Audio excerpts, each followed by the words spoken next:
அடுத்தாட்ட வந்து அந்த அரிசியில தான் நம்ம ஒரு டிஷ் செய்ய போறோம். அம்பை 16 வந்து இந்த மூட்டத்துக்கு வேலை செய்யறவிய கடினமா இந்த கட்டடத்து வேலை போறவையெல்லாம் சாப்பிட்டோன்னா உடம்பு நல்லா இருக்கும். சரி மக்களே, சாப்பாடை வந்து யாரும் கொஞ்சம் கூட வேஸ்ட் பண்ணாதீங்க. ஏன்னா ஒவ்வொரு சாப்பாடுக்கும் நம்ம கஷ்டப்பட்டுக்கிட்டு இருக்கோம். இது யாருன்னா எங்க அப்பா. எப்பா நம்ம வீடியோல இருக்க எல்லாருக்கும் ஒரு வணக்கம் சொல்லுங்க. எங்களால முடிஞ்ச செய்யறோம். ஆனா பரவாயில்ல, மக்கள் இன்னும் நமக்கு அரிசி காய்கறி எல்லாம் தர்றாங்க. ரொம்ப சந்தோஷமா இருக்கு. மக்களுக்கு செய்வோம் நல்லபடியா, நம்மளும் சந்தோஷம்.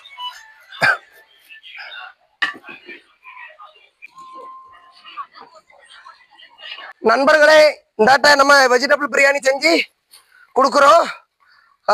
அன்பா கொடுக்குறோம். ரெண்டாவது இந்த பொங்கலோட என்னென்ன கஷ்டம் இருந்துச்சு அந்த தை மாசம், அந்த கஷ்டத்தெல்லாம் மறந்துருங்க. எண்ணி வரக்கூடிய தை மாசம், தை பிறந்தா வழி பிறக்குன்னு சொல்லுவாங்க. தை பிறந்தா மக்கள் நல்லா இருக்கும்னு கடவுள்கிட்ட வேண்டிக்கிடுறோம்.